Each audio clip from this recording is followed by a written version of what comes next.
and that's just some information. We've got a large territory, almost a million people in SD17. SD17's got 88 precincts, and 80% had Republican turnout advantage in 2022. And we've got a tremendous way to go yet, but we're well on the way. 225,000 registered voters. This is the map. I apologize that you can't read your precinct number on that map, but it's difficult finding a map where you can. The SD17 has 4 officers. I serve as a chair. James Clayton, raise your hands, serves as our vice chair. Lauren Reese in the back as our secretary, and Felicia Cravens. I saw Felicia. Oh, there she is. Okay. She moves around. So, is our parliamentarian. And in addition, we have 4, we call them advisory board members. Let's see who we got to start off with here.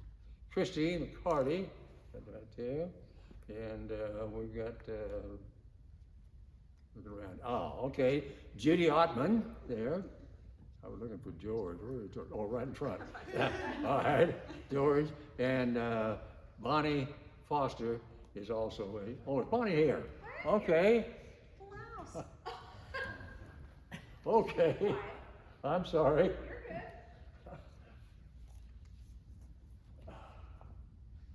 What these folks have done is put together, maybe a little hard for you to read, but we are recording this, and so you get to see it on the recording. We put together a list of priorities of the things that we wanted to see happen in SD17. And as you can assume, most of it is focused toward getting the proper individuals elected to office. We have taken those priorities and set up 8 different committees that are to apply themselves to those priorities. The regional directors are, the liaison for that is James Clayton. For the forum arrangements is Lauren Heese. For the candidates is Felicia Cravens. For communications, Judy Ottman. For clubs and organizations, again James. For open precincts, Bonnie Foster. For training precinct chairs, Kristen McCarty. And for team building is George Sargent. The first thing we did is then have the committees start working on a strategic plan. And we began by seeing what type of skills and talents we had available. Then we covered what the strengths were, what the weaknesses were, the biggest opportunities, the biggest threats, the competitors, our marketing strategy and target customers, and set goals. And we begin with the end in mind. Our end is November 2024. We put the action steps together on each one of those and set up a regular strategic plan evaluation. So just to give you an idea of what one of the advisory board members put together for talents, this is Felicia Cravens, the parliamentarian, and she also happens to be the parliamentarian for HCRP, and you can see the list of talents that she's had. She was actually the chairperson for Precinct 509, and when I ended up in that territory, well, she said, you be chairman, I'll take care of the elections and all the other work. And she does a fantastic job. She was just currently the rapid response responder. You probably had some conversation with her during the elections. This is a list of the strengths, and I don't want to go down every one of these, but again, you'll be able to see that when you look at the recording of it. These are the weaknesses that we have, and one of the primary weaknesses we have is a number of open precincts. Open precincts mean there is no chairperson there. Opportunities, and the opportunities are unlimited. We saw that there was about 12,000 Republicans that failed to vote in the general election. Many of those individuals voted in the primaries, but didn't go to the general election. So we've got a lot of work to do in getting that taken care of. The biggest threat we've got is apathy. We got people that thought that once the November 8th election was over, that they would rest until another election came along. But I've got news for them. This is a year-round process. The Democrats have not let up. We cannot let up. We've got to be working every single day. How long do you think before the next election is? 3 months? 90 days, folks. April the 24th, people will be voting again. And they'll be voting for things like the school districts, ISDs. They'll be voting for MUDs, all of the different. We have 80 MUDs in the Harris County area. They'll be voting for ESDs. You guys know what ESDs are? Emergency Services Districts. I'm sorry, sir. Emergency Services Districts. This gentleman in the front row knows emergency service districts. These guys put boards together. And by the way, the interesting thing is when an area of land is to be developed, you have to put together a board there, and the board has to be a property owner. And so they sell little pieces of land to someone and appoint them as a board member. And I'm not kidding you about sizes. It's not like the size of a lot the house is on. Eventually, hopefully, the homeowners all take position in those elections. So that's a very important aspect for us. Competitors, we think that the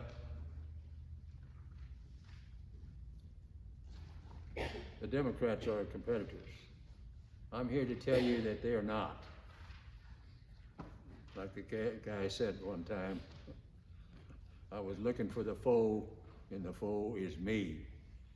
We have to get the mindset right, and we've got to get started working. The strategic planning includes the marketing strategy and the target customers, and our whole focus is on getting the elections in Harris County turned around for us. I won't go into all of the different plans that we have. I'll just show you one that we have up here, which is the communications plan. And each one of these items is further broken down, and each one of these items has a start date and an ending date. We have an action plan for each one of these as we go down the list. These are the individuals that serve as what we call region directors. So we have divided SD 17 into 7 different regions. And each one of these regions has a director, and then,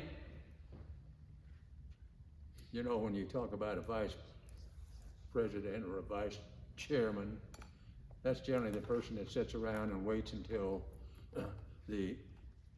chairman is incapacitated. Well, in this case, I may be getting there, but in this case, James Clayton didn't wait, and he moved forward, and so he's actually in charge of all of these regional directors. And under each regional director, you will see a list of the precincts. So these are precincts that are occupied by a chairperson and precincts that are empty. Then we have a number of individuals at ST 17 members who have volunteered or have been coerced to become a member of a Harris County Republican Party committee. And we have, I think there's 5, some of them are sitting in the room this evening, like Nancy Scott, that are on the advisory board. And then we have another 15 members that are on various committees from the Harris County Republican Party. And now, it gives me a lot of great pleasure.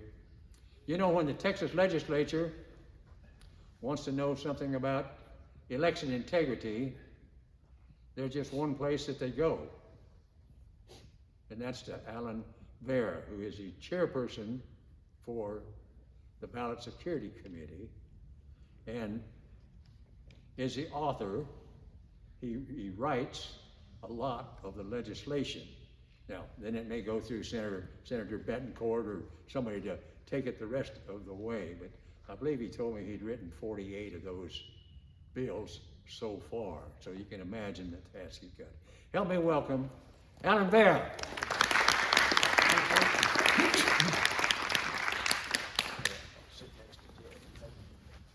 I want you to know, Gail Stolzenberg keeps you on your toes. He sends you an email that says you got 15 minutes to talk, and he puts up a slide that says you have 10. So you got to watch it. Starting this month, my 14th year in this battle of election integrity, I want to share with you what I now have as the pillars of election integrity in Texas. The 4 pillars are, you ready? Deterrence, prevention, real-time intervention, and now corrective litigation. They all mean something important. Deterrence means having election bills, having an election code that is clearly articulated and leaves no doubt as to what its purpose is, as opposed to election code language that's so vague, people come up with new ways of voting, like drive-through voting, because the language is not clear. The other aspect of deterrence is every violation of the election code has an appropriate penalty. Our election code is 1,019 pages long. Over half of the prohibitions and half of the requirements have no penalty associated. The election administrator of Fort Bend County, when confronted with mistakes he's making, says, there's no penalty for it, so I don't care. We need to fix that. We need to get with our legislators. We need to let them know that and work with them. Fix the language so there's no doubt. And make sure there's some kind of consequence for violations. That's deterrence. Next is prevention, visible prevention. I'm talking about an insurance that those who plan to break the code think they're going to get caught. I'm from El Paso, way out in the west. And I will tell you that between Kerrville and El Paso, the posted speed limit is 85 miles an hour. The average actual speed limit is 105. Because that stretch of I-10 is straight and flat. And you can see for miles that there's no state trooper on the shoulder or in the median, and you go. We can't let that happen, okay? We have to make sure they think there's a good chance they'll get caught. We need to be every place where the ballots can be affected to affect the election. Election judges, election clerk, poll watchers at the polling places, poll watchers at central count, at early voting ballot board, at signature verification committee. We need to be in the voter registration rolls. And they gotta know we're in there. We've gotta fire voter registration challenges regularly. So they go, uh-oh, somebody's watching. We've gotta be requesting mail ballot applications and all kinds of mail ballot documents so they know we're watching.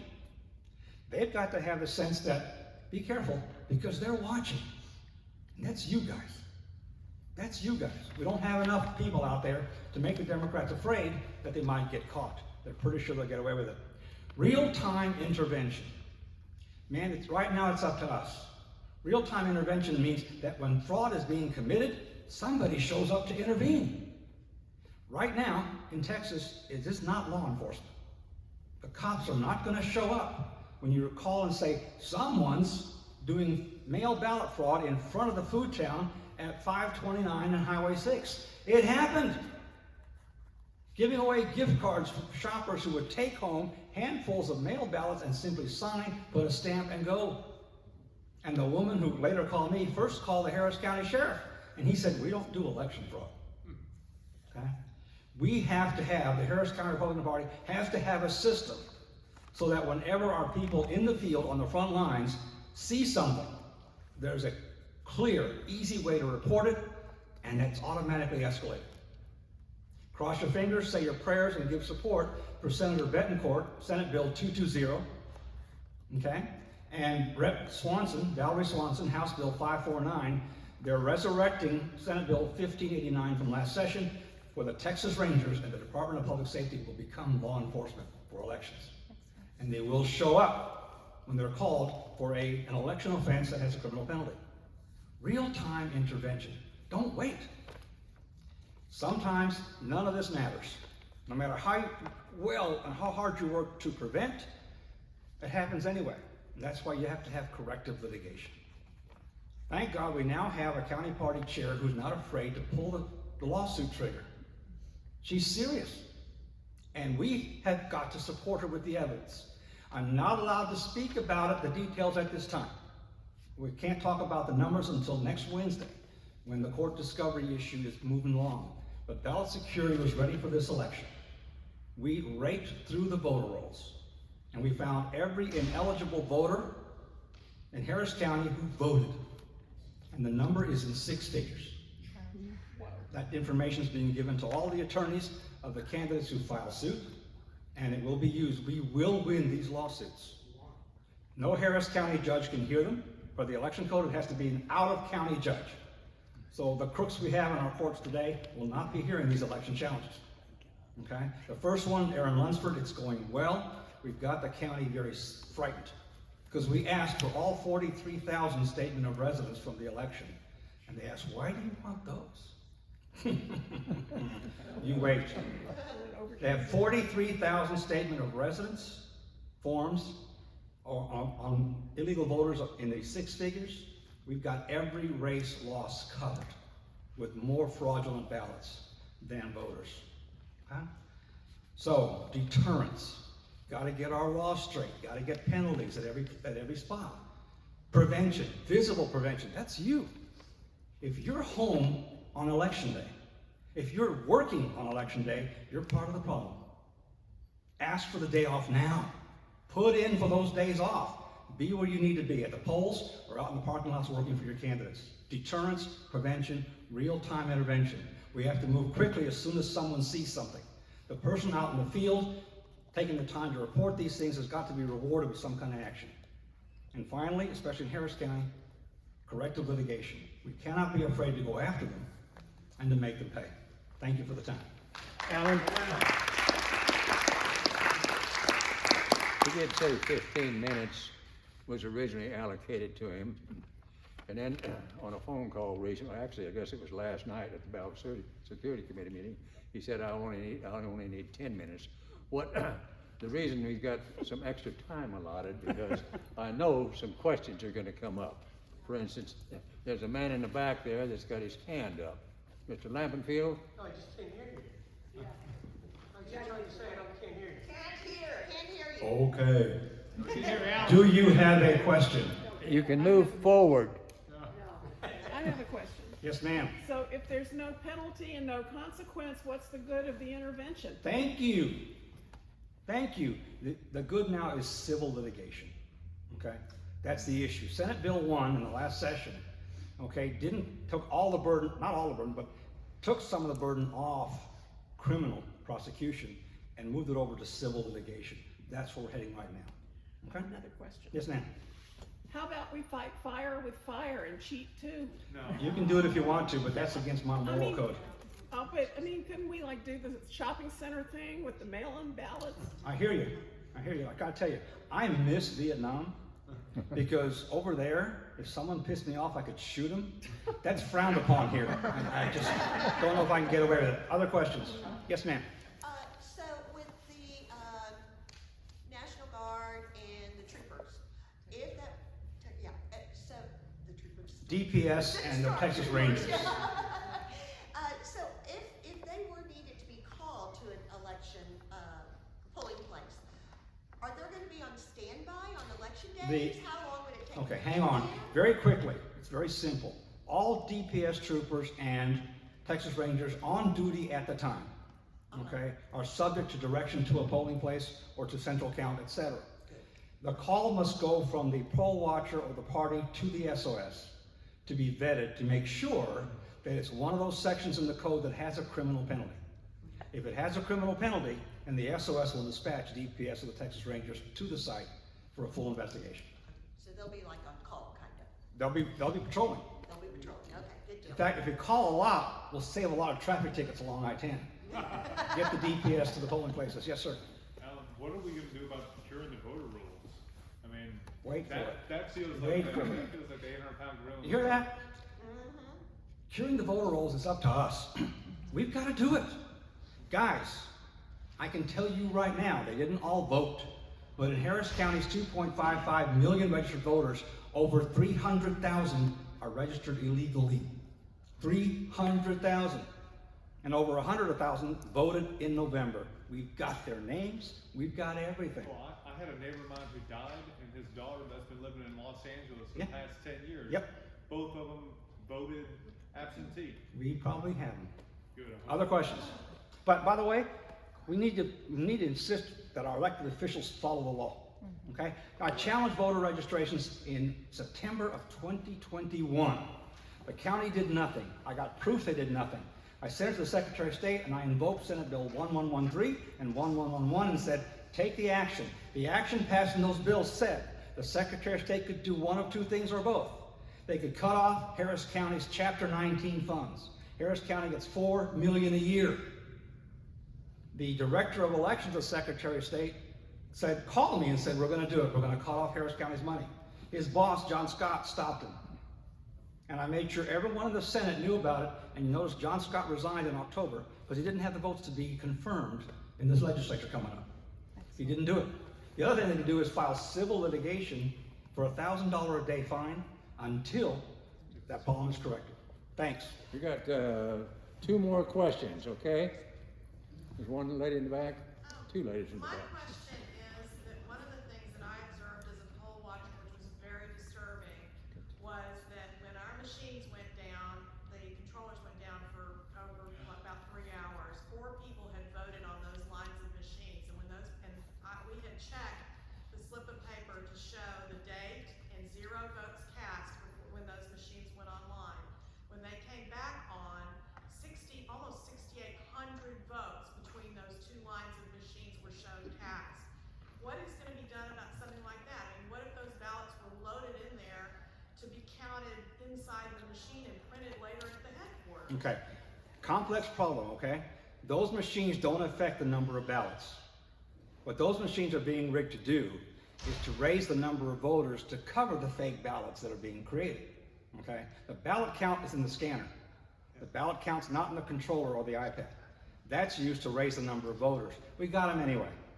Guys, in every election, there should be more voters than ballots. That's the rule because you have provisionals and other issues. There should always be more voters than ballots. Not in Harris County. Harris County, we always have more ballots than voters. It's a miracle. Not since the loaves and fishes have we seen this kind of multiplication. It's a problem, we're on it. One more question. Judy, last question.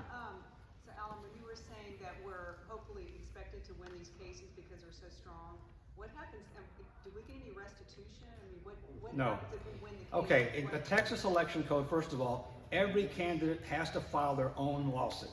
There's no group lawsuits, okay? That's the law. And the best that can happen from this is the judge orders a new election. When will that happen? I don't know. The last successful election overturn was in Brownsville, I think it's Cameron County, from the school board election for Brownsville ISD. in November of 2020. Okay? Leal versus Pena. Leal filed suit, and her suit was handled. Her lawyer is the current chair of the Democratic Party of Texas. He filed the suit for voter fraud. And what he proved was there were illegal votes. The number of illegal voters in the election was more than the margin of victory in that case. And he had a hard time because he had a few like we had over 100,000 just on addresses, okay? He also had to call in as witness every voter who got illegal voter assistance during the election. So Juan Padilla came in and he was sworn in. Juan, do you speak Spanish? Yes. Do you read Spanish? Yes. Was the ballot available in Spanish? Yes. Why did you have to have an assistant? I don't know. Out. So the issue is, it's a math issue. Okay, Andy Taylor describes it this way. There's a table with a jar of jelly beans.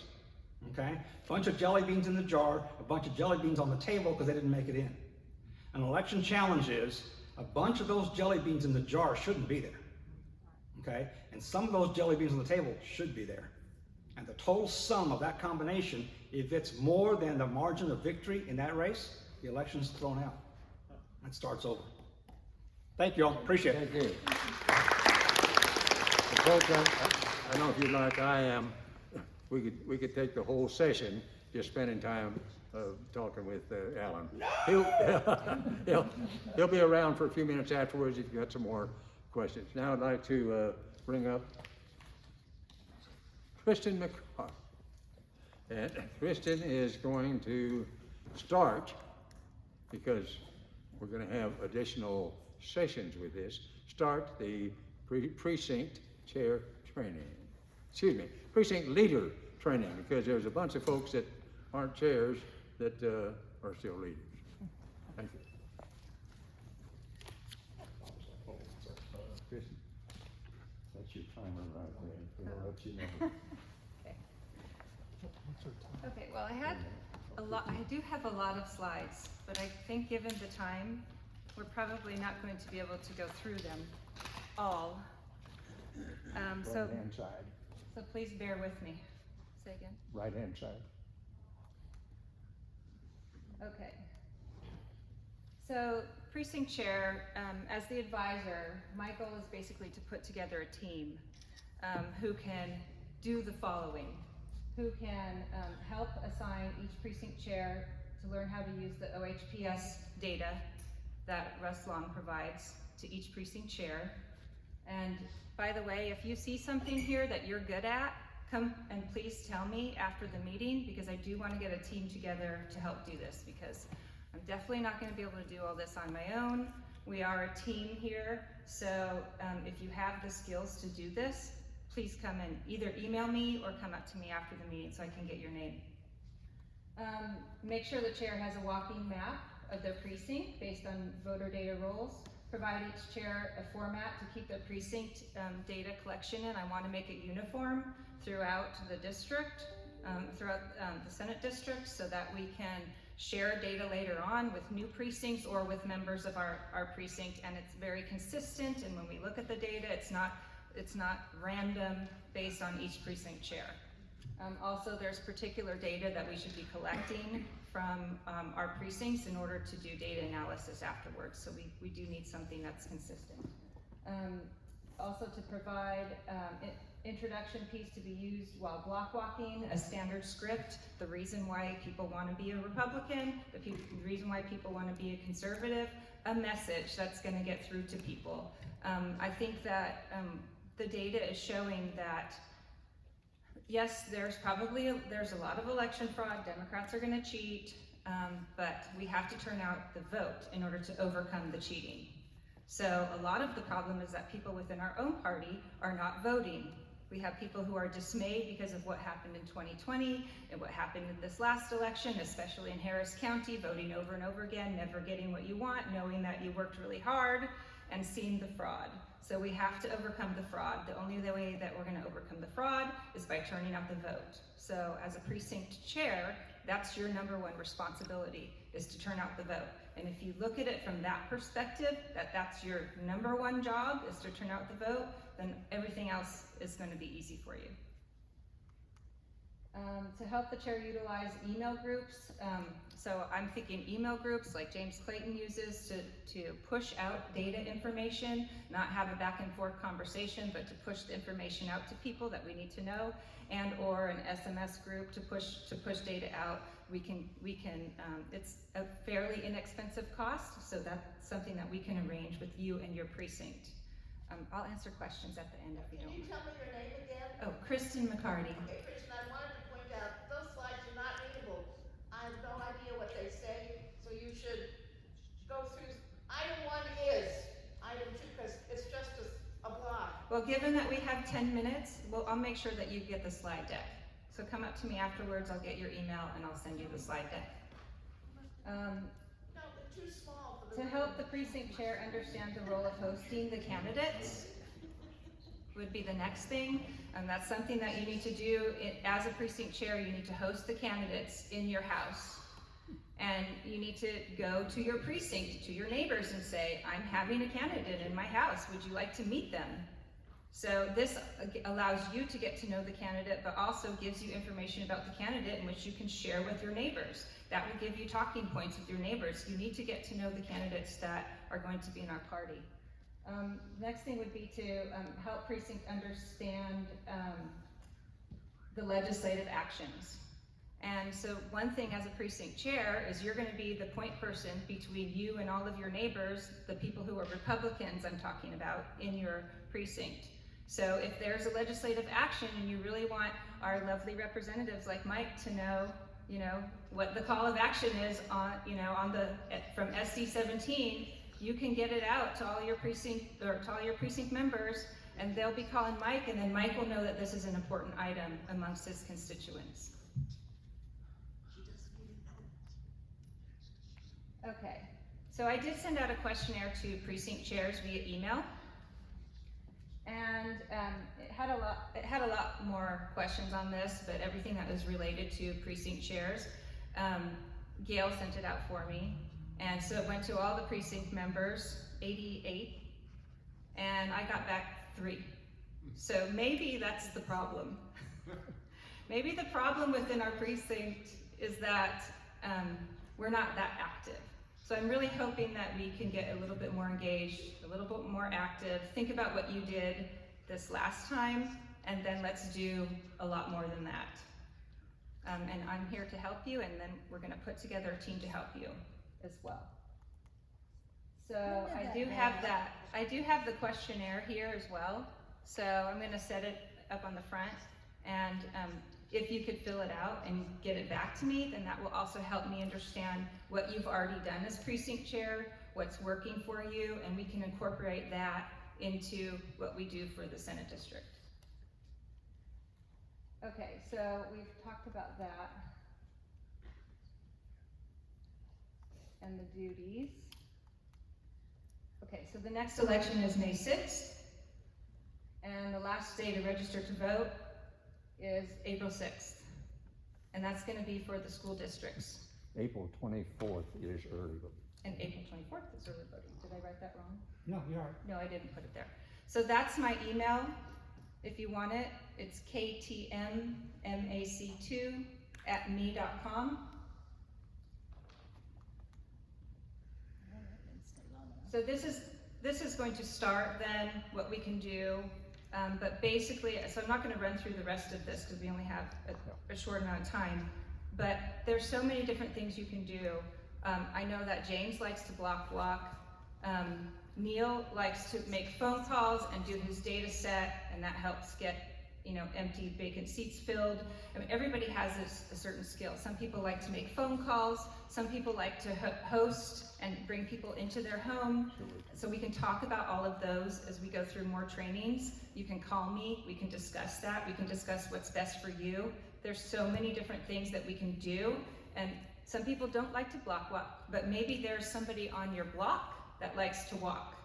And maybe that person can be your block captain.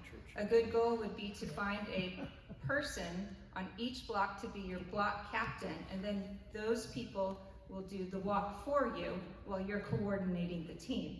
So you can disseminate information to them, they can do the walking.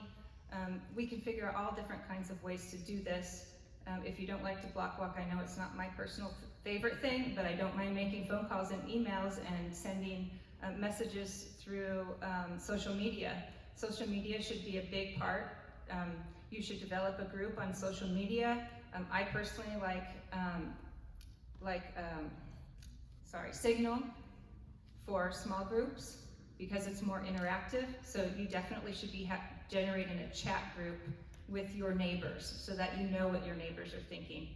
And as the precinct chairman, you will be pushing up information to your legislators based on what your neighbors say, and you'll be pushing information back down to your neighbors based on what the party wants. So I think that's about it for today.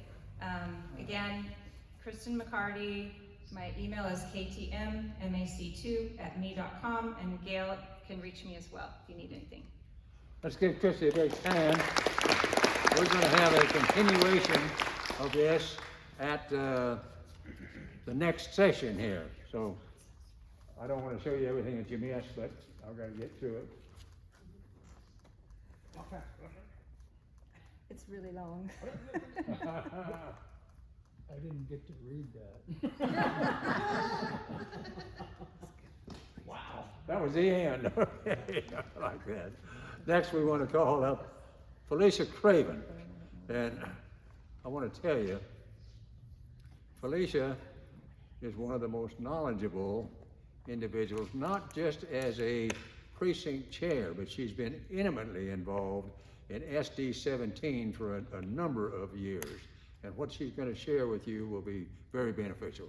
Christy Craven.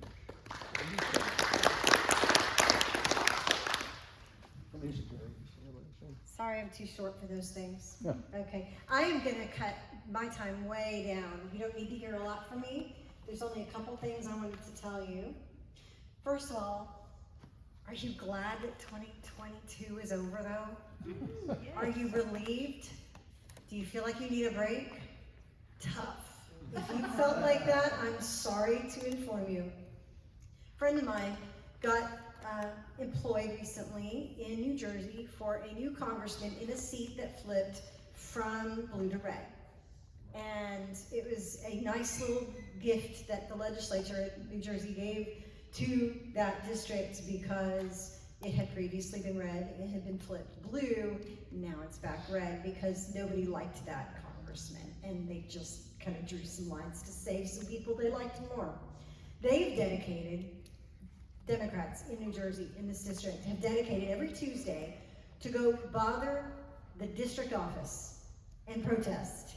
And the cameras are coming, the media is coming, they're getting coverage of everything. Because they're not tired, they're having fun. They're having little picnics out in front of the building. They're sitting there making noise, talking bad about how the congressman doesn't have town halls. You know why the congressman doesn't have town halls? If you were around in 2018, you know why the congressman doesn't have town halls. That's not a conversation, it's a beatdown they're trying to get. And it's a media opportunity. They're not sincere and they're not earnest. That's what we're up against. That's the kind of energy that's out there. We can't go and out-performance them, but we can outwork them. And one of the ways that I think we can do it for our little selves, and this is an easy lift in the next 3 months, I believe, is in keeping with our goal of increasing the number of R's that vote, or the number of R's that we've identified in the county, is to find all of these school district voters who are passionate about education and bring them in and get them excited about the primary next year. Now that's not something we're going to do right away, but the long-term goal should be to try to grab education-related voters, bring them into the primary so they put that red stamp on themselves, and then we can start messaging them towards 2024. Now what we can do is do that in the reverse as well. Take all of those people who vote in the primary that we already have the data for right now, push them for these school district and school board elections. In April, we should have that opportunity to push as many people. And I will tell you, the party has come in clutch for us because today in my inbox is the list from the data people that have been managing all that HDRD has of people who are one or the other, primary or school board voters. And I believe I got it for all 5 districts in SD 17. So we're gonna start digging into that data. What I wanna do is between now and the middle of April, start identifying and messaging to those people that are in our primary system, our database, who've never voted or haven't voted recently in school board elections, and start working on them. That gives them something to do between now and the fall, when there's another election. It gives us some people that maybe we could start easing into more of an active role. And we can follow up as we go and try to connect those 2 different populations and form them into part of our army, which is really a good idea. And it's over an issue that we can easily talk about, and education is so easy. We have issues, you know, with the way that different school boards and districts manage permissions to do things, the way that they allow children to do stuff or whatever. The events that they encourage, I'm not gonna say what they are, you know what I'm talking about. We'll set a goal later this month of the number of voters we need to reach to win, say, KDISD. And then we're gonna try to message 4 times that number of people. And that's gonna be a real easy lift in the long run, because those votes, those races get won by 1 or 2,000 people. We can absolutely in 3 months find 2,000 people to come out and flip a school board race. Part of that also is going to be mining the candidate information for allies that we already have on these school boards. If you know any school board members that are allies, let's get in touch with them. Let's see. Oh, lastly, just if you want in on this project, if you want to help me dig through that data, if you feel like this is a good place to get started for 2024, under the radar, by the way, because nobody's going to be looking for what we're doing here as we start building this army. Here's my email. I'm going to have to leave early tonight. Email me and let me know you are into this project. We will get it started, and we will get, hopefully, some good pickups in school board races from 17 in the spring and in the fall if they extend that way. I think HISD is in the fall. I don't remember when. Well, 17 doesn't have but maybe 2 precincts in Cy-Fair. I forgot about that. Waller as well. There's only 2, I think, there. But anyway, this is something under the radar, sneaky as could be, that we can do right away, real fast. Contact me if you want to get in on this. I will head this up. We will march in by May. We should be able to kick some school board booty. Thanks, guys. That's good for leisure. Just don't, what do they say? Just don't call She's me my like a neighbor. sucker. Well, they said great, but, okay. By the way, I know Katie has got 3 openings for ISD, so if you're in that area, check your own area out too. Next, I'd like to call upon Roman Klein. Roman? SD 17, SREC, member. Thank you very much. I didn't time this. I probably got more notes than I got time to talk about, but I'll try to get to it. I was asked to give an update on the last SREC meeting, which was held in December. Can you hear me back there? You can hear? Okay. As a reminder, there are 62 members, 1 male, 1 female, from every senatorial district in the state, 32 districts, plus the vice chair, Dana Myers, who's from Harris County, which is a good thing, and our chairman, Matt Rinaldi. I represent SD 17, and now it consists of 8 parts or whole of 8 counties. The 3 that we had before, Fort Bend, Harrison, Brazoria, and 5 new counties surrounding that, all part of redistricting last year. We have a 2-day meeting at least once a quarter, normally in and around Austin, someplace, and numerous Zoom meetings between those times. The first day meeting is basically committee meetings. We're all assigned to committees. There are 14 committees. Most everyone's on 2 committees. These meetings are open. If you want to come and join, you can, except for the executive sections of the full SREC. Each member is assigned to a couple of committees. I'm on engagement, and there we talked this time about getting more voters involved in the process, and focus mostly on an idea that one of the members had on getting high schools around the state to form clubs and help educate on issues and set foundation for future voters. I think it's really an ambitious idea, but Howard Barker from SD 18 is leading this effort. And then we're working on trying to get a pastor's council going to grow the party through the Christians. Not very many Christians are voting. I don't know the exact statistics, but it's really kind of alarming. Also, I'm on election integrity. Had a long conversation today with Alan. There's just a lot of stuff going on there. But there's a tremendous number of bills already been submitted. I looked today and there's about 50 already submitted. And Alan says there's an awful lot that have not yet been submitted that he's aware of that are being worked on, some of which are his own.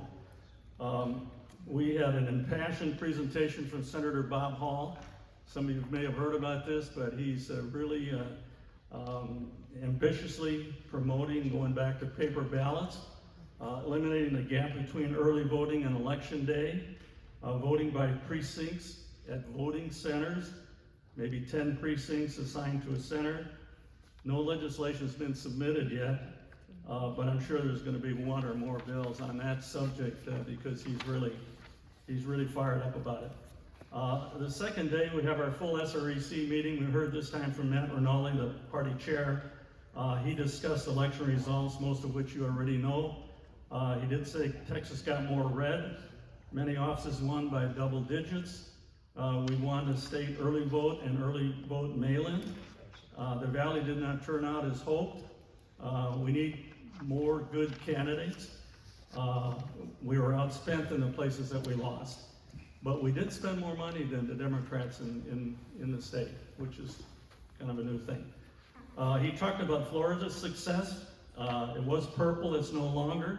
He said they had a bold message of freedom, optimism, and better tomorrow.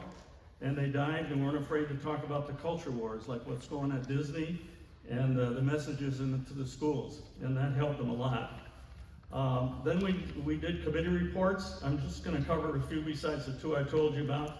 Legislative priorities is pushing the 8 legislative priorities that we have in our platform.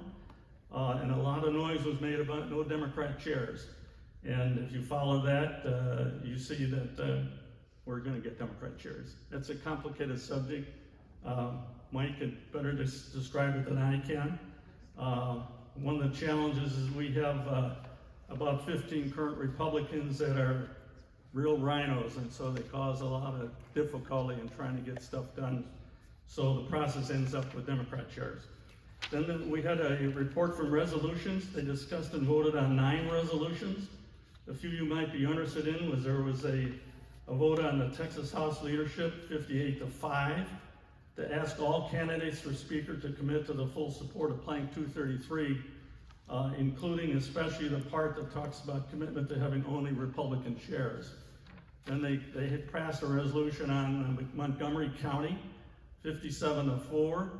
There's been a division at the party in Montgomery County and quite a bit of fighting going on. They asked the state party to intervene to help mediate, and essentially there was a resolution to tell them, get back to business, follow the code, follow the party rules, and follow the bylaws. Then there was a resolution on voter suppression in Harris County with 63-0, and essentially it had to do with Rodney Ellis's redistricting plan, the ongoing audit, the county reconciliation of all the ballots that were not counted, and calls for Harris County to repeat its general election under guidance of the Secretary of State. And then the last one I'll talk about is new leadership at the RNC. It was 62-0, calling for our RNC reps, which is Matt Rinaldi, our committee chair, Dr. Robin Armstrong, and our national committee woman, Tony Ann Daschle, to vote for an alternative to replace Chairman McDaniel. Matt and Robin are supporting Harmeet Dillon, and Tony is supporting Ronna McDaniel, from what I could find out. That vote's next week. The last subject I wanted to talk about was the legislative session. It has started on the 10th, runs through Memorial Day. The first 3 days, voted on a speaker. There's some housekeeping discussions and some rules talked about. Many of you know Dave Phelan was re-elected as a speaker. I'm told it takes about 30 days to get the House to form up. Mike would be more knowledgeable on that. Bills are now being submitted.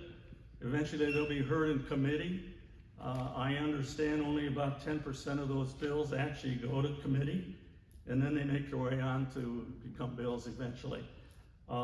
There's a lot of resources available for interested parties, and if you're interested, you should get involved. You can make a big difference because your voices are heard from the legislators. So the way to do that, you can go to capital.texas.gov, and it has it's Texas Legislature online. And there's all kinds of capabilities. You can create a bill list, you can set up alerts for bills to follow, you can find bills, names, numbers, authors, the text of the bill. You can watch live broadcasts, or you can go in person and sit in and observe, or you can testify. I only have a couple minutes. Then you could look at house.tex.gov, look up any rep if you want. You can also do that on the Senate side, senate.texas.gov. And the last resource is lrl.texas.gov. It's a legislative reference library if you're really interested in looking at some of these things. There's a lot of activities that have already happened and will be scheduled. If you're interested, last week a bunch of buses came from around the state and went to support the no-dem chair issue. The 24th, next week, there's an election integrity briefing in Austin. And if you're interested, let me know, and I can send you more information on that. The buses are leaving from Katy. It'll be a one-day event over at 7 back in the afternoon. And on February 3rd, Becky Green, my counterpart, is heading up an activist training camp in Austin, where you can tour the Capitol, you can find out where things are, you can follow and learn about the rules to testify, and much, much more.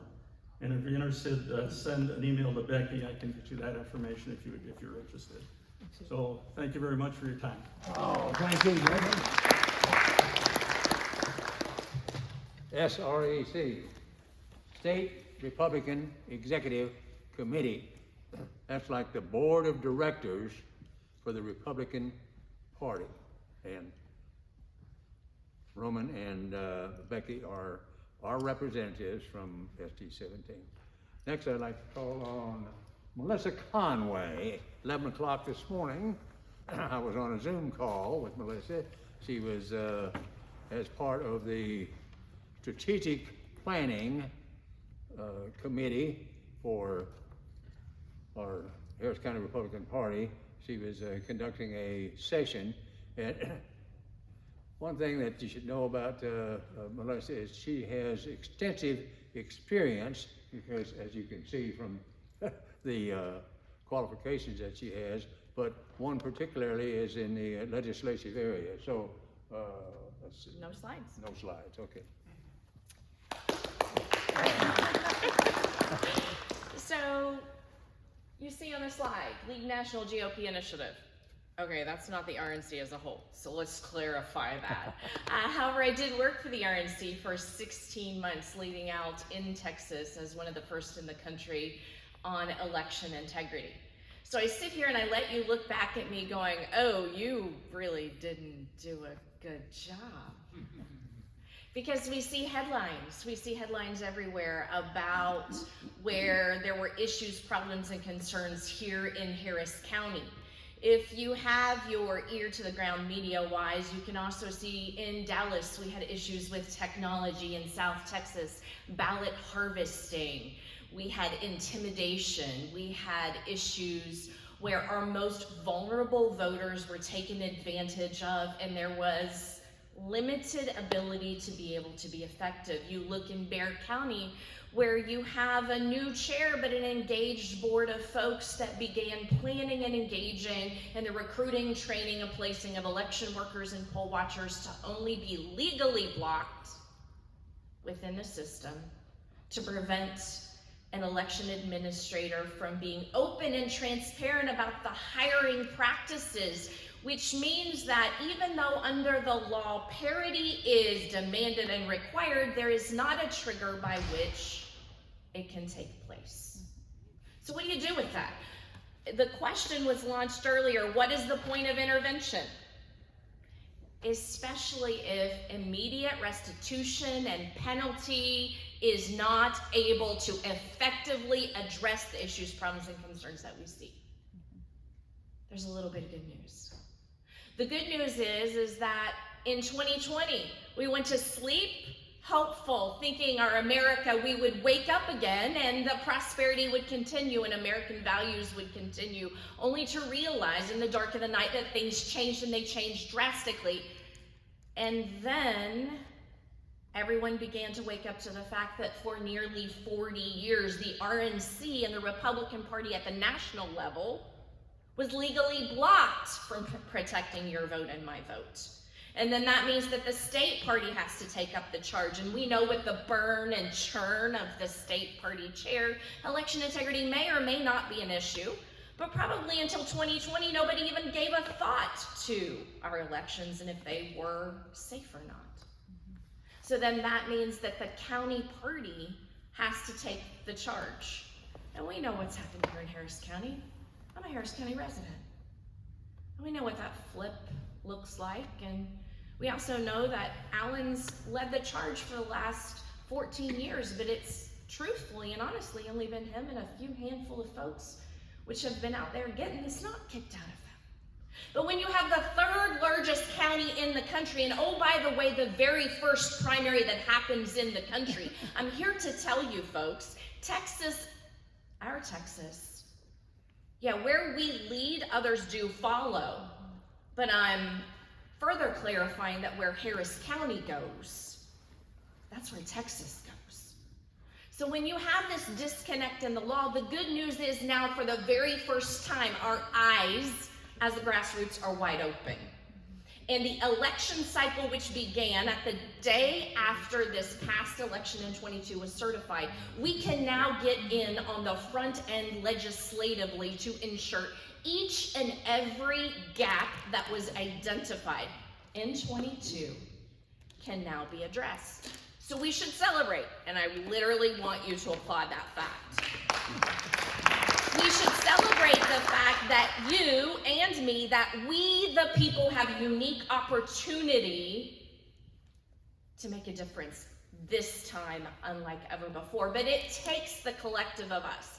It takes a strategic plan. It takes engagement in moving forward en masse with defined goals, defined strategy, defined timelines in unity to accomplish what we need to do.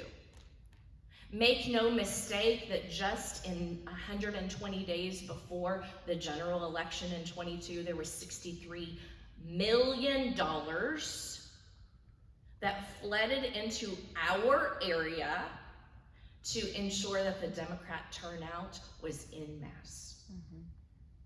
Make no mistake that every strategy to flip an election illegally, it's tried here in Texas. And then it is rolled out in other states. And I witnessed that having worked with the other states where election integrity was a priority for the RNC. Texas has to lead. Harris County has to lead Texas. So thank you for showing up tonight. This is a good first step. But I want to invite you to participate en masse in a larger plan. It's a strategic plan that Harris County Republican Party is rolling out. At the top of the list of priorities is to take back Harris County in 2024. This is doable. It's doable because there's you and there's me and there's we, the people, now eyes wide open, that can collectively gather together in an open and transparent planning within our party and create an action plan. Now, a strategic plan, you've already seen a really great example of that. You've got here in SD 17, and I want to applaud you in this SD because you're further along than many others in Harris County. You're actually further along than many across the state. Having been involved in county parties all 254, I can say that straight out of the gate, Harris County is in fine shape comparatively. That's good news and bad news. But with that being said, you've already seen what a strategic plan can do. You've seen some bullet points of those tonight. But if you have not seen the emails that have come out from the Harris County Republican Party through your precinct chair email contacts or any other communication that Cindy and Shelley, the vice chair, have put out, now is your personal invitation to please get involved in that strategic planning initiative. The next meeting will be on Monday at the Harris County Republican Party office down on the first floor, 6 p.m. This planning process is meant to be a grassroots up process as opposed to the chair and those in leadership at the top telling you how it's going to be. So your feedback is incredibly crucial. The steering committee, we've got several different aspects within the steering committees with subcommittees focusing on grassroots, campaigns, HCRP staffing, internal communications, so that's direct communications for transparency back to you and the grassroots, engagement, the financial fundraising aspect part of it, as well as election integrity. Now these are great subcommittees and buzzwords, but really what we want to do is put our minds and our hands to the plow to make sure that the plan is well-defined, time-defined, goal-defined, and that there are benchmarks that we can not only judge ourselves, but our leadership and our chair by the achievement of the goals that we, the grassroots, have put together. So it's important that you come, that you provide feedback, that you get engaged. Really, this is an opportunity for us to fine-tune what I call a 5E plan. We want to grow our party, we want to take it back, but we need to best be able to enlist others who are value voters, like-minded value voters, or actually even get our voter base up. Texas at 51st or 41st in the country, being the worst, 41st for voter registration and 45th for turnout. We have nowhere to go but up. Your involvement in helping us go up is really crucial. If your voice has never been heard previously, now is the time to get engaged and involved, because you'll be heard. Your voice is welcome. You'll be able to help devise the plan where we will educate voters. We'll also educate our volunteers and our grassroots to be effective. We'll equip them with the resources, tools, and knowledge base in order to carry out the goals and missions, as well as empower them and be able to make the party as a whole effective. And then as we move along, there will be strategic points of evaluation where we will once again come together and ensure that we're staying on pace for the direction of a win, and a win big in 2024. Let's give Melissa a bit of thank you. Great information. In my experience, many of the Senate district chairs were one-person shows. With all that we've got going on in SD 17, I can tell you, I really appreciate James Clayton. Help me welcome James Clayton, our Vice Chairman. On the right. On the right is the one thing. Okay. So good evening, guys. Kind of get over here closer to the mic, I suppose. So as I've watched the speakers earlier tonight, there's maybe somewhat of a duplication of the things that I'm going to share a little bit, I guess, and maybe just a little bit of a flavor. But I think the thing is that really struck me as I'm listening to the speakers is there's a lot of different ways that we contribute, a lot of different places. And so I think the bottom line is find where you can contribute, do the best that you can, right? And don't worry about getting the credit, because I don't. I really don't care. I don't care what happens. I really don't need any credit. I just want it to get done. So some of the things I'm going to talk about overlap. It may overlap a little bit with Kristen. It actually overlaps a little bit with Melissa, right? But at the end of the day, we're one big team, and we just want it to get done. So don't worry about credit or any of that stuff. So I'm going to talk about 3 different areas. So basically, Gail had asked me to talk about the upcoming elections. So what upcoming elections? Well, we do have elections coming up in May, right? We have some ISDs. And of course, you know, the big one, you know, we're looking to the next presidential election. But if we stay short term, you know, right here around the corner. So what are we doing out in Katy? So out in Katy, we've already started talking and working. So I know she's got a team out in Katy that's been engaging candidates and talking with candidates. So I've been talking with Scott Bowen, who is the local government HCRP guy, and so I'm going to get those candidates that Kristen and her team vet. I'm going to make sure those plug into Scott, and then I've got my meeting, our Katy precinct meeting out in Katy. So I'm going to make sure that those folks are plugged into that. I'm going to have Scott come out. So that's what we're doing out in Katy, right? We can do this anywhere. So all the ISDs and all that such that's going to be going on here in May. Any of you guys, you know, plug in, find where you can help. And so it's all just a matter of just working as a team. Everybody don't worry about the credit, just make sure it's getting done. And the other thing, so precinct chairs. So precinct chairs are gonna work and help around that, right? The regional directors can help that as well. Talk a little bit about clubs and organizations. So that's something that I've thought about that's kind of a personal initiative of mine that kind of dovetails into what Gail's trying to accomplish, and it also, you know, parallels a little bit with what Melissa was talking about. And then the last one is just volunteerism. I think that's a big thing. So precinct chairs and region directors, what are these guys supposed to be doing? Well, in my mind as a precinct chair, it's about creating engagement, right? So you want to, I like to block walk. I love to block walk. Not everybody likes to block walk. But at the end of the day, if you're a precinct chair, you've got to find some way to create engagement with your precinct, with your folks, right? That's what you have to do. For me, block walking is the easiest way for me to do that. And I've been pretty successful, and I've been able to create relationships within my precinct, right? So, but it's really just about engagement support. So it's setting up meetings. What do those meetings look like? They can be just a few folks in your backyard. It doesn't have to be anything fancy. Just get something going with your precinct. Emails, texts, social media, all of these are great ideas. However you want to do it. There's, like I've said this before, there's no right way and wrong way. Probably the only wrong way is to do nothing. That's definitely the wrong way. All right, but you want to do something. And the other thing is, we were talking a little bit earlier, is sometimes precinct chairs will be out on an island. Buddy up with other precincts, right? Work with your region coordinator. We've set up, Gail has broken SD 17 into 7 regions, right? So every region has a region coordinator. If you're a precinct chair and you don't know who your region coordinator is, find out, right? Do that.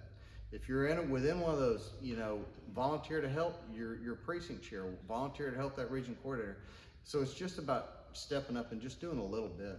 But it's really just engagement. We need to do that. So again, engaging with each other, working with other precinct members, just trying to, you know, create synergy. Like I said, block walk. It's the core way that we build our teams, really, quite honestly. And just like Kristen was saying, you may not like to block walk if you're a precinct chair. Find somebody that does in your precinct, because there's somebody that will. There's got to be some talkers in your neighborhood, right? Find those people. And then the last one that I've personally wanted to do is, you know, going through the last elections, what I saw was a struggle to find clerks and a struggle to find AJs and a struggle to find judges. I perfectly understand that HCRP has a list. They've been working that, and they assisted in that process. I don't propose that SD 17 supplants that, and you know, so obviously HCRP, they're at the wheel. But we can do something internally, can't we? We can come up with our own list, our own little network of workers and clerks and such. There's nothing that precludes us from doing that. So I've actually done that. So I've called all the precinct chairs. I've kind of found out, I don't want their names. I don't want to be the central list of names, but I've just kind of gotten a feel for which precinct chairs have maybe 10 clerks, who's got 5 or 6 clerks. And maybe when we get to election time, we can, you know, start swapping and trading and helping each other, right? because we're all one big team. So anyway, so that's something that's kind of something personal on me, that we kind of work on that. So all of our precinct chairs, that's something you can do on your own. You don't have to talk to me. Maybe I'll chase you down later on, but within your precinct, you know, as you're developing your precinct, be thinking about that. Because we have these elections coming up in the next month, but what about, you know, down, you know, a year and a half away? We can start working on these list of people now. I mean, there's no reason we need to struggle at the last minute. It's kind of silly. Clubs and organizations. This is another thing that Gail was kind enough to let me, you know, lead up as a part of ETSI 17. And it really was kind of something I thought about. Personally, I think within Harris County, I don't know that we do a great job of networking our clubs and getting everybody connected. I think we could do a better job of that. So again, HCRP, they're at the wheel, they're driving things. I'm not trying to supplant anything that HCRP is doing, but within SC 17,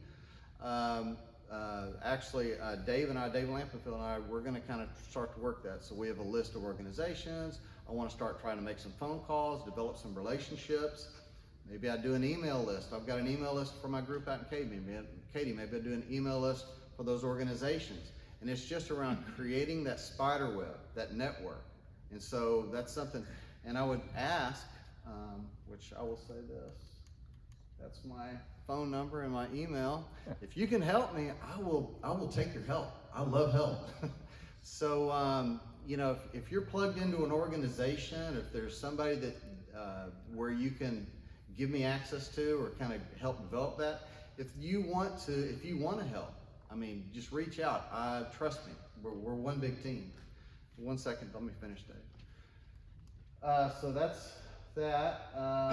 So the other thing was an information team. So in my mind, what we could do is find folks that are, you know, interested in developing and kind of accumulating information to share in the spider web, right? I know that HCRP puts out some information, but I'm thinking maybe something a little bit broader than that. You know, again, connecting people with events and connecting people with information. So maybe an information team. I've talked to some of the chairs that are interested in that. So my hope, if I can get it off the ground, is to kind of create that. If you have an interest in that, let me know. I mean, I'd be happy. I'd welcome your help. And then again, just talking about the activity around potential clerks and judges. I mean, that's something that we all can do. And honestly, even if you're not a precinct chair, you can reach out to your friends. You can kind of help your precinct chair build that database. As I said, it's almost silly that we wait until election time to go hunt for clerks, because we know we're going to need them, right? So why do we wait? So the last thing is just volunteerism, volunteering to help. At the end of the day, we all are, again, we're all one big family, right? So when it talks about, you know, I talk about hosting meetings. So if you can host meetings at your house, they can be big, they can be small, whatever you can contribute, right? Events or block walks, you know, volunteer to help your precinct chair, volunteer to help your region coordinator. Building the database, right? Being a part of that team, you know, the networking clubs. Any of these areas that I've kind of touched on, again, if you're semi-interested in helping with that, I would love to have you assist. And so please, I'd welcome it. And that's about all I had. Okay. All right, thank you guys. Let's give it. Thank you.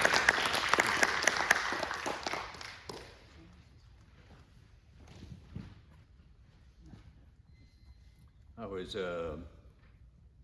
in a advisory board meeting, and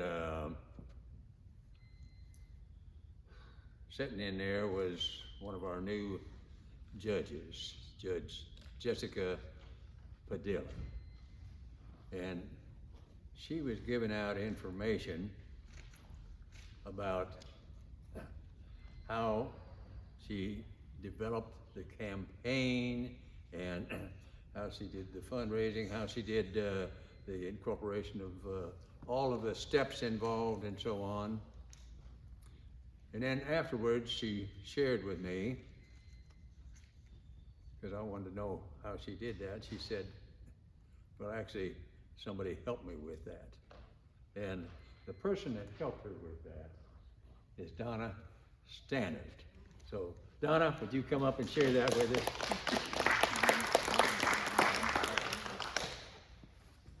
Hey everyone, I know I took Jessica's place. She was supposed to come in today, so I'm honored that she asked me to come speak to y'all. I'm excited to be the last speaker, I guess, because I've had to follow up some great speakers here tonight, and what you guys are doing in SD 17 is extraordinary. I see that some of the things that are being done are grassroots, and that's the most important way that you can build an army and win every election, regardless of the voter fraud that we see every election cycle. If you look at the numbers, a lot of what happened, except for the voter fraud, of course, but a lot of what happened too was that we lost by not getting, am I not close enough? Yeah, a little here? closer if you can. A little bit closer, maybe I need to lower it. Right down the middle. There we go. There you go. Okay, is that better? Yeah. Okay, I'm a lot shorter than James. So one of the things that we had an issue with when you look at the aftermath of what happened was that we got our base out. That's never really been a huge problem, is that when you're looking at Republicans, strong, hard Republicans, they always come out. Regardless of how many times you touch them, they're gonna come out, right? But when you look at your soft R's, that's who didn't come out. And the question is why? Why didn't the soft R's come out? Well, a big focus this election cycle from a lot of the campaigns was what?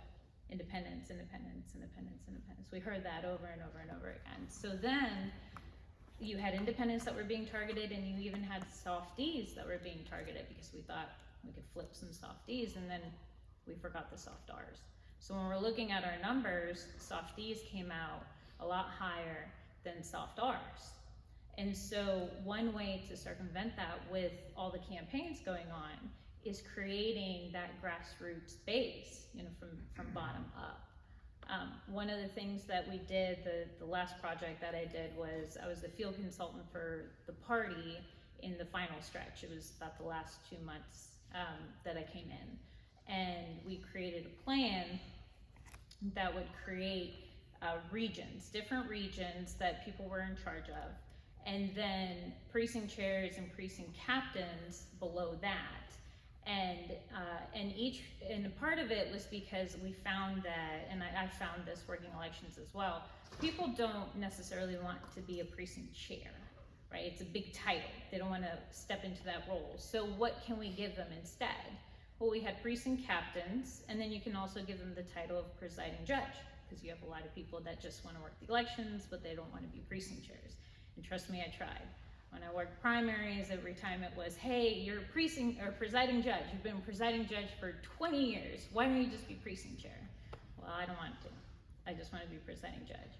And that's a great opportunity to have a presiding judge and then have a precinct chair that'll come in and do the grassroots component. And vice versa. You have a precinct chair that wants to do grassroots, but then you have them find someone to be the presiding judge. And so with the plan, what we had done was create, the regional directors, and this was just for the election, to create the regional directors that were broken up, and then below that, again, the precinct chairs. One of the other parts of that was that this was a plan that I wanted to continue on. The strategic committee at HDRP has decided to implement it. And one of the other components to it is to have the election. So then you have a regional director specific for the field, but then you also have a regional director specific to the elections. Somebody there in that specific region that would be able to recruit presiding judges and alternate judges. And a big reason for that, to break it down, is because Harris County is enormous. I've worked in 2 states smaller than Harris County. And so it's so large that we really need to bring it down to the community level. One of the ways that the Democrats are outworking us, it's not because they work harder, it's because they know their neighbors. They know every single person. They can literally go up with their car, knock on people's door and say, I know you didn't vote, and put them in the car and go to the polling location. I've seen it happen. And so that's a huge difference between what we do and what they do. And so one of the ways that we can do that is with data, and that's what Jessica wanted me to come in and talk to you guys about. One of the big things with data is that you have data that you can purchase, and that would be like your modeling side of it. But then you also have data of updated voter registration. That's easy. That's something that I think most of you guys are familiar with. Russ Long's stuff. His data is updated with voter registration every single time. That's not difficult to get. What's difficult to get, what the Democrats have been able to outdo us on, is historic data. Historic data is when a precinct chair in that precinct knocks on their next door neighbor's house and asks them, what's your number one issue? And they have that, and then they find out it's the border. So they put that in a data, they put that in a software, and now I know that Jan Smith cares about the border. Where is that data? We don't have that, because every single cycle, what do? We reinvent the wheel. So one of the things that you guys can do as precinct chairs, as activists, one of the things I would suggest is that when you have data, when you're working for a campaign, ask them for the data on the back end. Don't ask them for how many houses were knocked on. Not that. I'm talking the surveys. The people there and their information. And then that way, you can take that data and you can put it in another database. No problem. And one of the things that HDRP is looking at now is picking a software that they can keep indefinitely. Because it's another issue too, is that elections, yet again, are not something that happen every 2 years or every 6 years. They happen all the time. We need to make sure that we have something that we can build and grow on. I always use the analogy of the tree. What we do is we're trying to grow a tree, and we're planting a seed, we're watering it, we're waiting for it to sprout, and then what happens is we dig it back up and then we put a seed in next election cycle. So what we need to do is build on that historic data, that data that only you can get. Not the data that you can pay for with modeling, the data you can get. Voters' birthdays, voters, like what their favorite color is, what their biggest issue is. That's stuff that you guys can get, not stuff that I can pay for, right? So, that was part of the issue that we saw in this last election, was also that all the data that was out there that people were using on the ground was, you know, you had the Avid data, you had the Mueller data, you had HDRP data, you had RNC. Everybody had different data that they were using, instead of using one focal point of data that all the precinct chairs and the activists could be a part of. It wasn't connected. And that's something as well that you can use not just on the grassroots level, but then also with elections. If you know that somebody is there that's interested, you can find out that they want to be a clerk, or they want to be a PJ, or they want to be an AJ. 2 minutes. Okay. Oh, you have a question? Well, I'm good. I can yield the rest of my time if We've got a you have couple questions. minutes for questions. Yeah. So Red Advantage and Campaign Sidekick, those don't keep the data, right? You can keep the data if you keep paying for it. After 30 days, they erase it. Donna, I want to work with you on whatever tool it is that you are suggesting to help get this straightened out. I That's like all I'm saying. I360. That's always been my Which one? I360. That's always been my preference. It's easier on the phones. It's easier on the data end. So can if the talk party, about it yeah, if the afterwards. party had it, if I could give them my opinion, it would be that one. I'm hot on it. I'd like to help you out if you need help. Thank you. I like data like yourself, and I've gone through a lot of elections, but I've been kind of doing this for about 18 years here. One of the things I found out this past election, going in certain races, was SD18. SD18 is State Senator Lois Coquist, which has expanded her district in Harris County. Her district in Harris County goes right over all the new master plan communities, such as Ridgeland, Ellison. That's the place, and I told this to our chair lady, we've got to focus on these master plan communities. Bridgeland had 2,000 homes sold in 30 months. Think about that in terms of translating to voters. We're not focusing on these new communities. A lot of them are Democrats. Cocos won that district in Harris County by like about 100 votes. That's an area we've got to concentrate on, the new master plan communities in Harris County. We lead the nation in those places, and Texas does as well. Yeah, you can pull new But I'd like voters to work every with you on month. that, 'cause I got the lists. Okay, that's great. So, you know, the one thing I noticed in the election was, you know, from talking to neighbors in the community who were Democrats, is like, they knew who didn't vote leading up to the election, like days before. So they were hammering, like, I don't know how my wife got on some mailing lists for Democrats, but I was getting texts all the time because she was gonna be a game day or election day voter. And she was getting bombarded. They knew she had not voted yet. I early voted because I was an AJ, but how do we get access to those, to that data, to that list, so that even if we built the list, I know who's in my precinct, but I don't know who's voted and who hasn't. And they seem to know this. So we had that. The Okay. party was sending that out regularly. You can pull it every day. Yeah, you can pull that information every day. The difference, I think, between what the Democrats have and what we have is that not only did they know who didn't vote, but they knew the Democrats who didn't vote. Whereas we always have everyone listed as an I, as an independent. Okay, so we have them segregated. And that's because we don't have historic data that we can build on. You should be able to benchmark that from the primaries. Well, primaries, So you yes. look at, compare the two lists and, you know, sort out who hasn't voted from the primary. At least that's the start to see what Republicans haven't voted in the general election. And Yes, isn't there but- a way to go to a Harris County election and put in their name and their something, and then you'll see their sample ballot in the primary, and you'll see who's registered Republican versus not? Well, you can see who voted Republican. You can see who voted Republican. If they Okay. voted in a Republican primary or if they voted in a Democrat primary, but that's not every voter. You still have a lot of independents who don't vote primaries. So how That's do you the know issue. if an independent is a Republican or a Democrat? You talk to them. You have to go ask them. You have to go ask them, you have to go talk to them, and that's where I'm talking about historic data, because if once you we- go and talk to them and you have that somewhere and you can say, you know, this person here, they don't vote in primaries, but I know that they're a Republican. Then your next step as a precinct chair is to say, okay, how do I get them to vote in Republican primaries? So if I ask my neighbor how they're gonna vote, and I enter that information somewhere, it ought to be saved.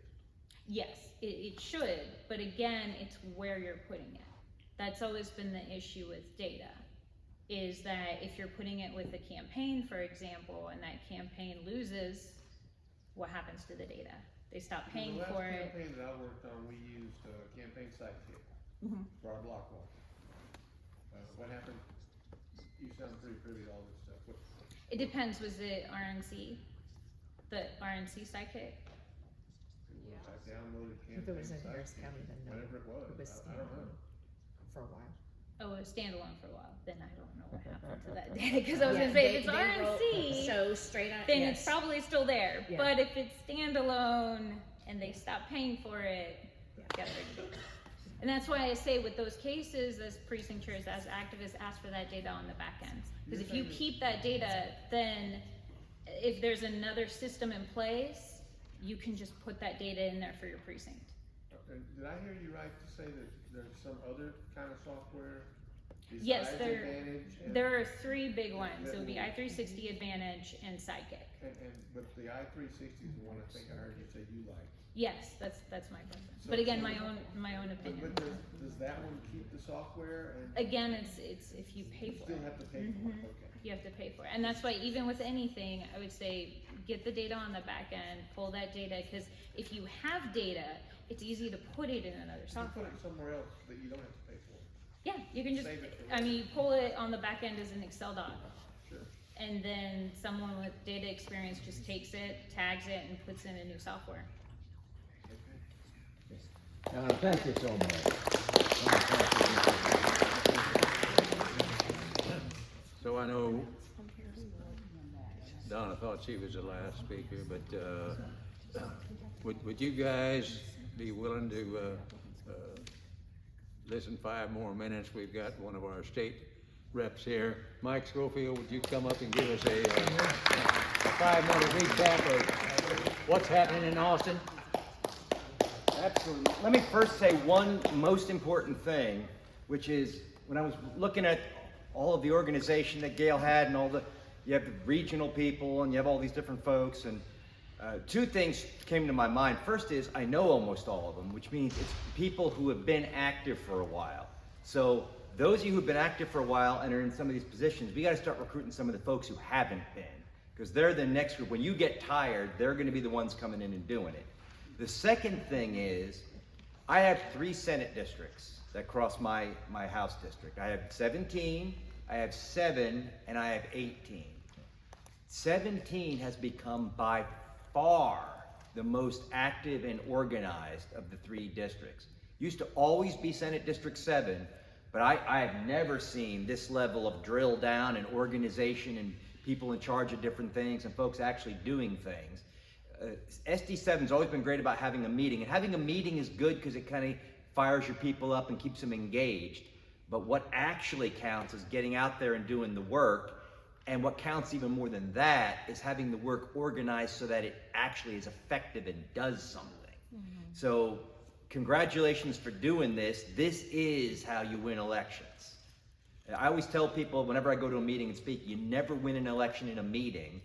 You have to go out and do the work. And then they all go, oh, yeah, and then they don't want to go out and do the work. Work is hard, but work is important. When you see folks coming into our school districts and importing critical race theory, even when we make it illegal, you realize you got to get on the ground and do the work if you want to beat them, because they're willing to do it. And every time I come to one of these and I see, I see all the names and I know not a single one of them's getting paid for this. And every time I see Democrats on the ground, every single one of them is getting paid for it. So we have to fight for paid people with volunteers. You might think that puts us at a disadvantage, and it does numerically, but paid people don't give a damn. And you pay guys to knock on doors. The only people I've ever had to tell them to stop knocking on doors were the ones I paid to do it. My volunteers are out there because they care. They're excited about it. They want their candidate to win. They want to take Texas back. The folks that you're paying, sometimes they find them at Starbucks inputting, pretending that they're out doing stuff. So don't get discouraged that the other side's got pros and you got volunteers. The volunteers are the ones who are on fire who care. That's really all I wanted to say tonight. Gail said, update you on what's happening at the legislature. The answer is nothing. I knew that. And by the way, the old saying, it actually comes from a judge in New York, is that no man's life and liberty are safe when the legislature is in session. Well, fortunately, we haven't done anything yet. I liken the early days of a legislative session to the kickoff of an NFL game. You get everybody ready, you get everybody lined up, you kick off, and then you go to commercial for a month. And that's kind of what happens, but that's actually the sweet spot.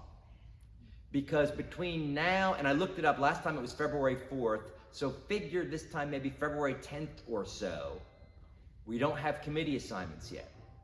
I actually think that's stupid. I know why they do it. It's part of managing the clock so that not too many bills get passed. I would really, if I were speaker, I'd say, I'm going to tell you your committee assignments right now. We won't start any earlier than we ever do. Take the next month and learn about the committee I just put you on that you don't know about. So if Alan's in the legislature, I put him on elections, but I also put him on natural resources, because you have to have 2 assignments. He's like, I don't know anything about water. Now he's got a month to learn about it. That will give us so much better legislation than what we come up with now, with people on the first day going, well, this is the first time I've ever seen this. What are these bills in the corrections committee? And what exactly are we correcting? So anyway, the fact that your legislators don't have their committee assignments and that we're not in hearings till 1 o'clock in the morning means we're available. I just got back yesterday from Austin. I had meetings every 15 to 30 minutes from the time I got there in the morning until about 4, when I said, I have to get in my car now if I'm going to get back in time for the dinner I've got tonight. So the things that you care about, when you want to have your effect on getting them actually passed into law, this is your month. Secondly, to the extent that you want to testify, once we start having hearings, public testimony makes a big difference in hearings. And not just Alan, who has been barred in the elections committee from speaking before Colleen because he'll tell all her stories. That actually happened when Laubenberg was chair. But when you actually get up there and give testimony from somebody who doesn't live in Austin, like all the rest of them, they take 15 minutes to drive to the Capitol and blather on about how we should have Marxism. When other folks come up, I have seen votes flipped. I have seen a bill that was going to pass and all of a sudden doesn't get a vote because the majority of the committee is doing this under the table, which 2 means no. 1 is yes and 2 is no. And the bill goes down because people came and testified. You give points of view the legislature doesn't know. We're all brilliant people in the legislature, but we don't know everything. We're not experts at every single topic. If you have personal experience in something, there's a bill on it, you come up and testify on it, there is a 99% chance that half that committee doesn't know what you just told them. And again, that can change votes. So I highly recommend you get involved. You did all the work to get us elected. Now's the time to actually get involved in making the sausage, because we have between now and Memorial Day is literally the last day of session, and we're only allowed to pass bills the last 2 months, and that's on purpose. As I was telling James's group in my district the other day, or last week, the Texas Constitution is set up to make it nearly impossible to pass bills because the folks who wrote the Constitution didn't think if we get a majority, we can ram stuff down everybody else's throat. They were thinking, if we're not in the majority, they're going to ram stuff down our throat. So they have this 2/3 quorum requirement so that you can take off if you're being, if they're not being nice to you. And so you've got to sort of keep everybody feeling like there's some reason why they should stay. And then we only give you 2 months to pass bills, because at the time we wrote our Constitution, when was the Texas Constitution written? Anybody know? 1876, I'm gonna say. Right after the Civil War, right after Reconstruction, where our guys were scared to death that they're just gonna get bludgeoned by the government. They gave government as little power as they possibly could and as many harnesses on it as possible. One of them was, you only had 2 months every 2 years to pass bills. I read a book, it was a great book called Mr. Speaker, about the U.S. Congress at the same time. U.S. Congress, the House of Representatives, you think of filibustering as being something that happened in the Senate. And it did. Only in the Senate could one person stand there and talk forever. But in the House, they would go 3 or 4 months at a time without being able to do anything, because somebody would make a motion for a quorum call, and that would take all afternoon. Then they'd make a motion to adjourn, even though it's only 1 p.m. And they'd argue that for a while. And then when somebody said, okay, we're going to dispense with the reading of the minutes, they go, I object, and they have to spend 3 days reading yesterday's minutes. That is the atmosphere in which our present Constitution was written. It's designed to keep you from doing a lot of stuff. So we can kill anything that you don't like, but passing something you like is a lot tougher. But please come on up and help us do it. And I guess if there are any questions, other than that, we can all go home and eat. Tell you what, we'll ask Mike to stay around a little bit later to answer the questions. I've heard Alan Vera say less than 10% of all these thousands of bills ever get heard. And less than 40% of the ones that heard ever get passed. So, Mike, it's terrible. Let me run you through a few more things here. One, many of you should have received a nice letter from the email from Harris County. Now, they just sent that to you in November, and you filled that out for them. Why do you suppose they're sending you another survey, questionnaire? Do you think it may have something to do with the suit that HCRP has against that election administrator? If that's the case, when you fill it out, make sure, number one, I don't know if they're going to compare your November one to this one, but make sure you say the same thing. but make sure you cover all of the inequities and the problems that we had so that they don't use it as leverage in that lawsuit. So, how many of you get the S-17 newsletter? Well, maybe I've said that incorrectly. How many of you do not get it? So there's a way to do that. Let me know, and I'll get it to you. That's just the first page. Yeah. There's more. All of those are events happening within the next 3 or 4 weeks here.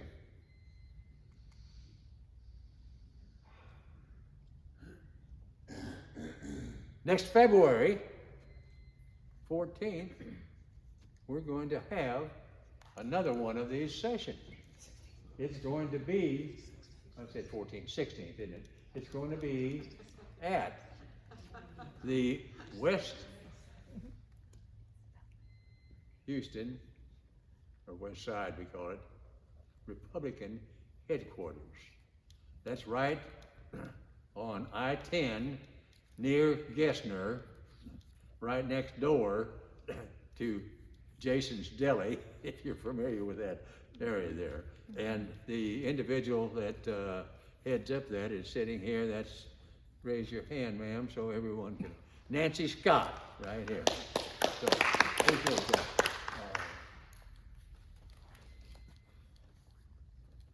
Most of the money raised by Harris County Republican Party comes from the Lincoln Reagan dinner.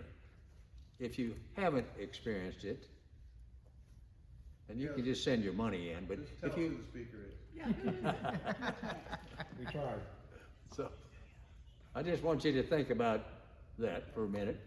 And I haven't mentioned this. One of the things we're working on, anybody familiar with the Turning Point?